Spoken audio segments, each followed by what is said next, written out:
I just have to remind you, don't you ever let anybody take your power from you. You have the same power that you did before November 5th. And you have the same purpose that you did. And you have the same ability to engage and inspire.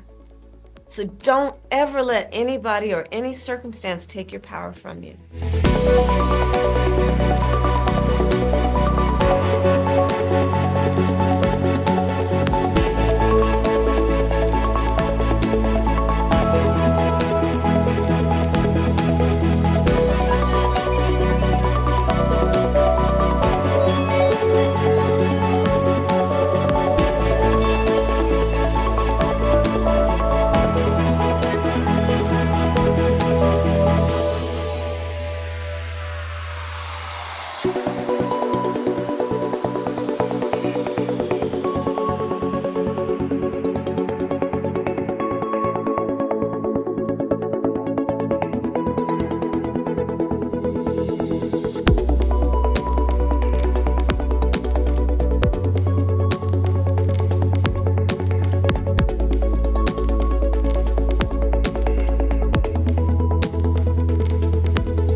Donald Trump is now large and already in charge. I mean, what a change for a start in the American media, now that he's been elected president. Some of the hysteria is gone, he's going to be a dictator.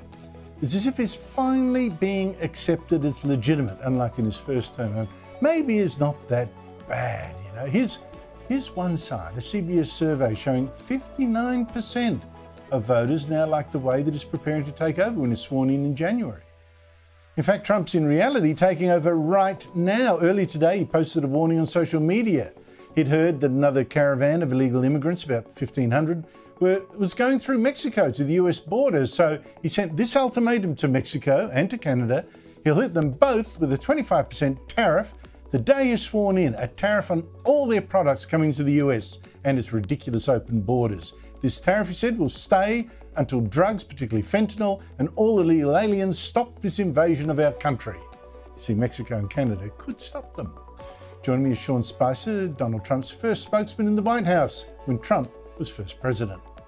Sean Spicer, great to see you again. So it starts, the Donald Trump style.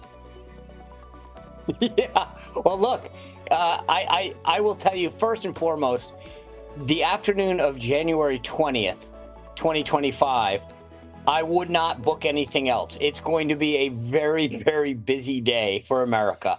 Donald Trump's going to come into office with a gusto, I think, on a whole range of issues. You mentioned the tariffs.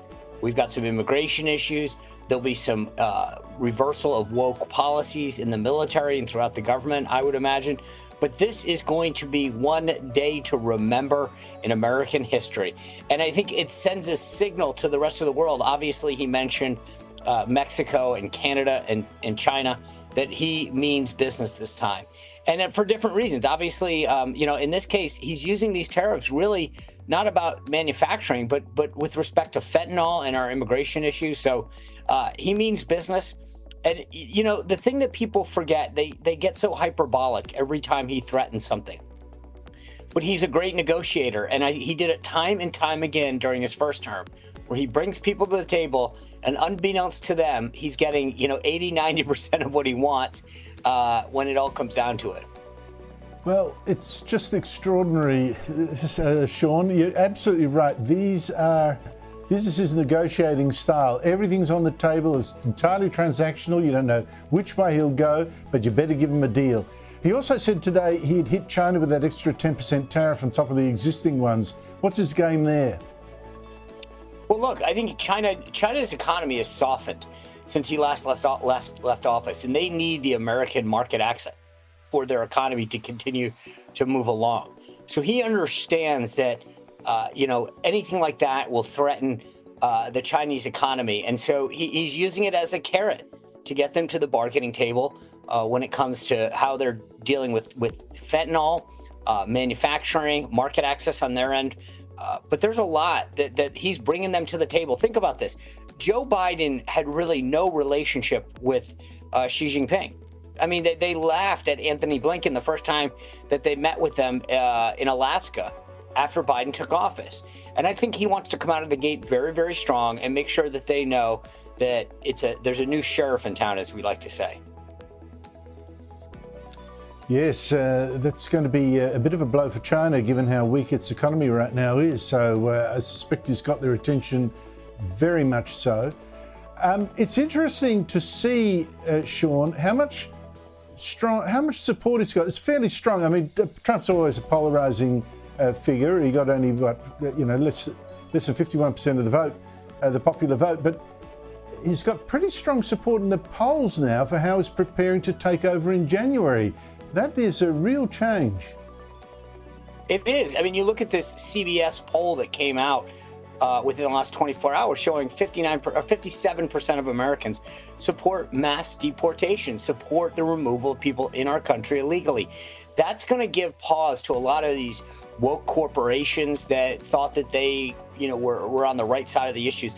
And it's not just the traditional Republican base. We're seeing the vast majority of Hispanics, young black men, young men, all sorts of demographics are seeing, because of Joe Biden's policies, the impact of illegal immigration in communities far and wide throughout this country.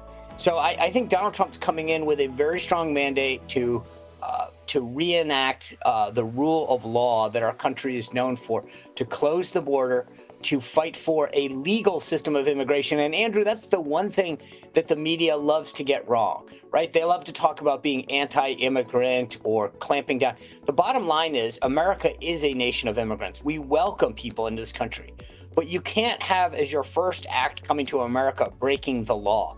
We have a system. We have a process, and it needs to be followed. You don't get to just come here because you want to come here. We need to enact to make sure that the rule of law is strong throughout this country, especially for people who want to come into it as our guests.